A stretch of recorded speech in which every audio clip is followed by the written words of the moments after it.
Like, you guys out of your fucking mind? You don't see that this guy can't talk right anymore. Chocolate chip.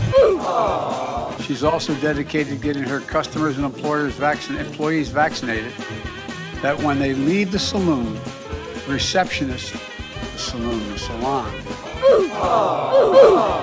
But I trust the capacity of the Afghan military. You know, I've adopted the attitude of the great Negro at the time pitcher in the Negro Leagues, went on to become a great pitcher. $1.9 trillion relief so far. Go watch videos of him from 20 years ago. He was a dummy. He said a lot of silly shit. We have predators on our streets. It doesn't matter whether or not they're the victims of society. Biden got busted plagiarizing other politicians' speeches. I don't know if you remember that. He was quoting, I think it was Bobby Kennedy verbatim, like just stealing their speeches. Cannot measure the health of our children, the quality of our education, the joy of their play. Yet the gross national product does not allow for the health of our children, the quality of their education, or the joy of their play. Like he would lie about his experience, he would lie about his background and education. I think I probably have a much higher IQ than you do, I suspect. The first year in law school, I decided I didn't want to be in law school and ended up in the bottom 2/3 of my class, and then decided I wanted to stay, went back to law school, and in fact ended up in the top half of my class. In fact, he graduated 76th in a law school class of 85 students. You ever see the Clarence Thomas hearing where he's talking to Clarence Thomas about natural law, and then Clarence Thomas later is talking about it? He's like, I did not know what the he was talking about. We all know what we're talking about here. You and I know at least what we're talking about here. You know and I know what we're talking about here. Other people might not know. You know and I know what we're talking about. And Clarence Thomas is like, I don't know what the you're talking about. You sit there and you have no idea what they are talking about. I have no idea what he was talking about. Obama, like, famously said during the election, he hopes Joe doesn't this up. Joe Biden! Joe Biden! I think there's people that don't value truth. They don't value honesty. I think they just want to win. He says there are very fine people on both sides. You had people, and I'm not talking about the neo-Nazis and the white nationalists, because they should be condemned totally. And to get hot, I got hairy legs that turn blonde in the sun. Like, you guys out of your mind? You don't see that this guy can't talk right anymore. Yeah. What's going on, everyone? Jeremy here from The Quartering, and Joe Rogan has a lot of people angry again.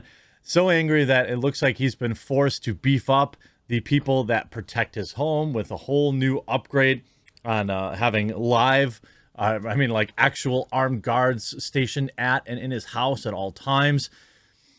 It's actually scary to think about that, he's got people showing up at his house all the time, not always to like be problematic, usually sometimes to like leave notes and things like that. But the left is absolutely seething again after Joe Rogan roasted Joe Biden, saying that he couldn't talk anymore and that he questioned his cognitive decline, which is something that a lot of people are concerned about. I don't generally get too political on this channel, but I think Joe Biden is a poor president. I don't think that that's controversial to say. You could just look at what's going on out there, but the meltdown has been absolutely hilarious as the media continues to try to re-cancel him after all of this. And the full story after a quick word from this video sponsor. Huge shout out to this video sponsor. That's right, Sheath. These boxers are designed to keep your balls off your legs.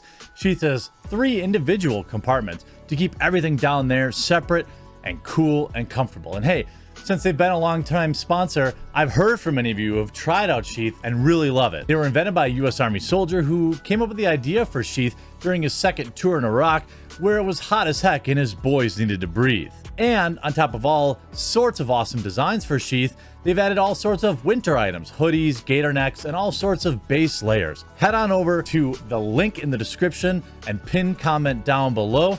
Use my promo code to save and support the channel, and keep everything nice, cool, and dry. So this article via the Daily Mail. Controversial podcaster Joe Rogan said Joe Biden can't talk right anymore and admitted that that was a reason why he didn't vote for him or his Republican rival in the 2020 election. Rogan, who's 54, told a guest and fellow podcaster Coleman Hughes that Biden can't talk right anymore during Monday's episode of the Joe Rogan Experience. And think about it. This dude's got potentially 6 more years of being president if the Republicans don't get together like a actual viable candidate and start like getting the groundwork done so that they don't get out groundworked by the Democrats like they did in 2020. He says, he told, that was one of the things people were saying, that I was a Trump supporter during the election because I said I would vote for Trump before I'd vote for Biden, Rogan said. However, Rogan took the third option and didn't vote for Biden or Trump. I didn't vote for either, he added. The reason was I was like, you don't see this? You guys are out of your effing mind. The guys don't see this guy. He can't even talk right. Rogan added that Biden was a dummy who said a lot of silly stuff, but noted that the current president has lost his ability to articulate. The podcaster and MMA analyst has questioned the president's cognitive health in the past, saying prior to the 2020 election that he can't communicate and we don't know what the F he'll be like after years in office. The controversial comments come just weeks after Biden's White House press secretary Jen Psaki said that Spotify needed to do more to then add just a disclaimer to certain content after the uproar over Joe Rogan talking about things that are verboten, saying the disclaimer is a positive step, but we want every platform to continue doing more to call out mis and disinformation while also be uplifting accurate information. I mean, look at the facts, Psaki said in an early February news briefing. You mean how you told us all to wear these cloth masks and that they were going to protect us, and then you said that they don't matter? Remember that? Remember when you said everyone didn't need N95s, and now you're saying, well, you should actually have N95s? The facts, is that what you mean? When the government gets it wrong, the science is evolving. When you get it wrong, it's misinformation. Of course, that's just the beginning, because now after he insulted the godlike figure, Joe Biden, who received maybe 700 trillion votes, the most in the galaxy ever, how do you solve a problem like Joe Rogan? Brand new article from Vox. 2020 has not started off well for Joe Rogan, even before the headline-grabbing Spotify controversy that made him perhaps unwitting figurehead for extreme rhetoric. First, hundreds of health experts complained that he was frequently spreading information they didn't like. The Joe Rogan Experience, then a jaw-dropping compilation video where he said the naughty word 24 times in his 12 years hosting. This first paragraph is like maximum copium. Has Joe Rogan lost any sponsors? Has Joe Rogan lost any money? I would argue that Joe Rogan has received millions of dollars in free advertising. These things seem to be hallmarks of a far-right ideologue, but Rogan, who called Barack Obama the best president we've had in our lifetime, can't easily be pigeonholed as racist. Dang it! Dang it! He can't also be pigeonholed as anti-science despite having made misogynistic and anti-feminist and fat-phobic comments. Oh, not fat phobia. In fact, one of the things that makes Joe Rogan so popular among his millions of fans is that his politics are so difficult to pin down. Actually, this is just another perfect example of how the media, the press, view themselves in an ivory tower. This is true of most people. Most people don't put who they voted for in their Twitter bios, are like on a shirt when they walk around. Most people, how many people, either side of the aisle, right? How many Make America Great Again hats have you seen? A couple?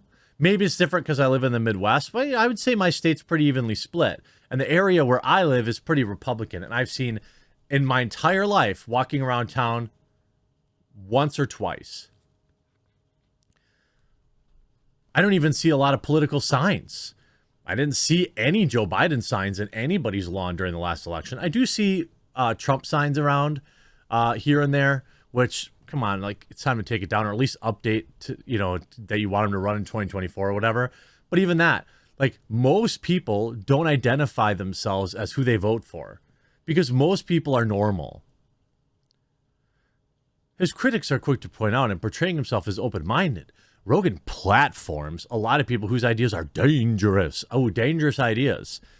And without a background in journalism, oh, well, he's just not good enough then. Or seemingly any type of journalistic editorial oversight, which he does have, by the way. Rogan, who spent most of his podcasting career as a fully independent media host, hasn't always been the best person to critique or fact-check his highly influential guests. By the way, he doesn't have to do that.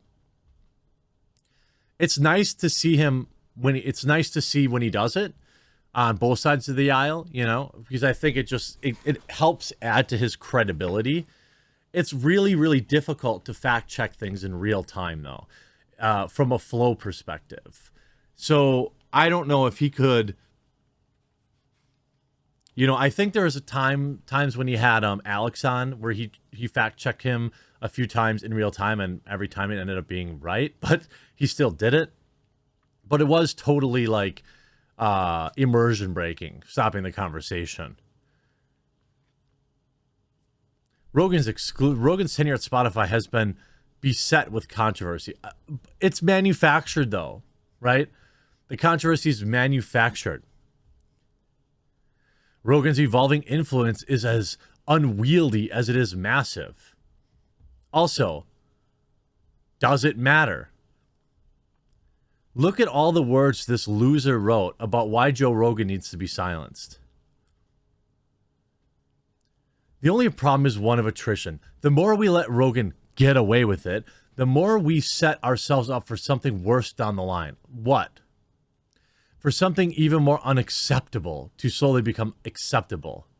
What's more unacceptable than 24 N-words? It wasn't 24 N-words, by the way. I'm pretty sure they were all A's or very few hard R's, and they were in reference to saying the word. He wasn't calling anybody that. Not that I want to split hairs on it, but it's not like he was calling black people the hard R.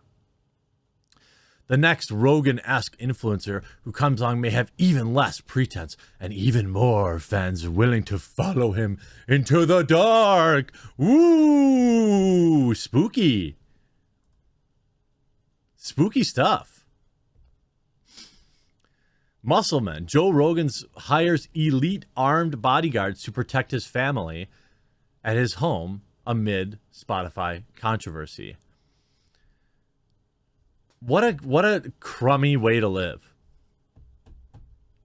Like your kids are growing up and there's like armed security guards around because you just never know when some lunatic is going to show up at your house.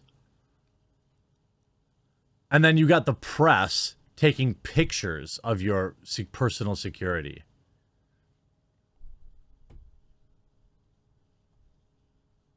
Why? Armed and dangerous guards are also said to be positioned inside the property, which is monitored by CCTV.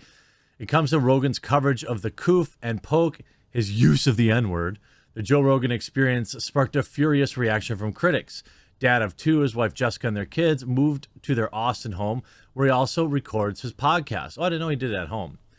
Nearly 2 years ago after leaving California. Okay, so it makes a little more sense that he would have security because he has, you know, guests that show up there, high-profile guests. But the fact that he's beefing it up now after the media, that's got to be expensive. If having full-time security has got to be a couple $100,000 a year, I would imagine. Quote, Joe just wants his family to be safe more than anything. There's sometimes a dozen people a day turning up at the property to take selfies or to drop things off in his mailbox. Obviously, any crazy could turn up and try anything. He's got supporters as well as enemies, it's fair to say. Having the security team there is a preemptive just in case things take a turn for the worse. People come over from all over the country to visit his house. They do? Weird. It's pretty wild. He doesn't want anything to ever get out of hand, especially now with all the coof stuff. There are guys inside the house. He gets high-profile people there too. Also need protection because of where he records his show. It sucks that the guy has to fear for his safety, but it's probably smart of him to do this preemptively because you just never know anymore. I hope you enjoyed this video. We'll move on to the next topic now.